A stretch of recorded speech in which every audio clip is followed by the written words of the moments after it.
affaire de dot là, mon Dieu, Seigneur, on va faire comment? Si on ne marie pas les pasteurs, on m'a poursuivi un pasteur quelque part. On m'a poursuivi, on m'a appelé, on dit qu'on poursuit le pasteur courait, le moyen courait. Qu'on le poursuit parce qu'il est célibataire. Je dis non, là c'est pas bon, il faut marier tous les pasteurs. Oui, oui. Et donc c'est en voulant marier tous les pasteurs qu'on s'est rendu compte que la dot coûte trop cher. Oui. Pourquoi? Parce qu'elle ne repose sur rien. Elle repose sur la sensibilité, sur la méchanceté ou bien sur la rancune. Parce que deux fois même papa et maman ne sont plus là, parce que papa et maman sont morts et tu es resté avec les oncles. Et l'oncle, lui, il estime que ses enfants ne se sont pas mariés.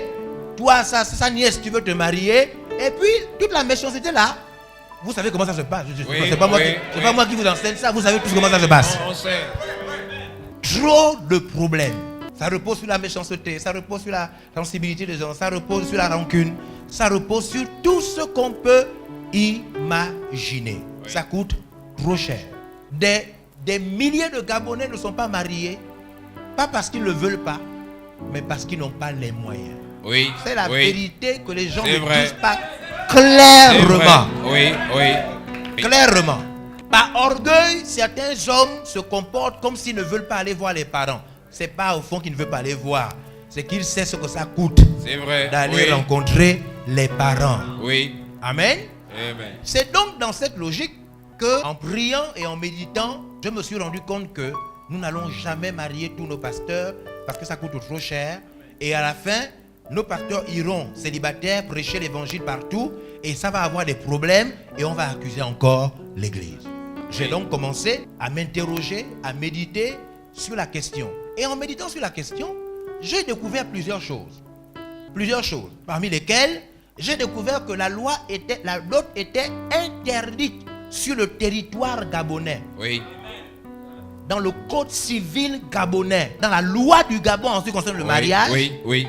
Tous les magistrats sont d'accord, tous les magistrats le savent. La loi. Vous avez mis voilà, mettez. Voilà, lisez. C'est ainsi que naissait la loi numéro 20/63 du 31 mai 1963 portant interdiction de la dot au Gabon. Vous pouvez aller vérifier. Répétez, lisez. Cette loi est toujours en vigueur et est certainement la loi la plus bafouée en République gabonaise. C'est une loi, elle est là, comme toutes les lois, comme la loi qui dit de ne pas tuer, comme la loi qui donne à tout Gabonais le droit de voter. C'est une loi comme toutes les autres lois. C'est une loi gabonaise, c'est dans nos papiers, c'est là. Oui. Mais tout le monde fait comme si cette loi n'existe pas. Oh! Mesdames et messieurs, suivez-moi. Je suis en train avec vous au fur et à mesure parce que vous devez savoir ce qui se passe. J'ai dit, oh, mais donc, les gens ne savent pas ça. Mais moi, je ne savais pas ça. Tout le monde ne sait pas ça. Mais on nous a donc insultés pour rien. Parce que vous savez comment ça se passe là-dedans. Oui. Hein? Il y a quelqu'un, il est parti avec ses parents. Oh mon Dieu Seigneur. Non, on m'amène des histoires terribles. Un jeune pasteur va avec ses parents rencontrer sa future belle famille. Il arrive, ça fait déjà plus d'1 an, ils veulent venir faire la dot. Les parents tournent comme ça, parce que vous savez que lors de la dot, même le côté maternel doit aussi de la femme doit aussi se préparer. Oui. N'est-ce pas? Oui. Et donc ils disent non, on n'est pas prêt. Mais écoutez, on vous dit qu'on n'est pas prêt, vous êtes des singes ou quoi? Oh! Ça m'a. Quand il est venu me dire ça, il me dit, pasteur, il nous a insulté avec tous mes grands frères, mes aînés.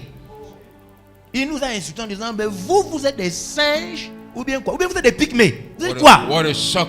Mais pourquoi? Parce que dans la réalité de la dot, le côté de la femme se donne tous les droits, même le droit d'injurier. Une mauvaise compréhension de la culture, de la coutume. Oui.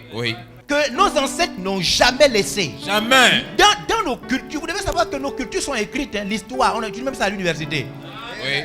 Il n'y a pas dans nos us et coutumes des principes qui disaient que parce qu'on vient marier ta fille, tu peux insulter les parents des gens. Jamais. Ça n'existait pas. Y a pas. Ce sont des déviations graves que les gens maintenant ils boivent le vin partout et ils viennent dire que c'est la coutume. C'est pas la coutume. Pas la coutume. C'est pas la coutume.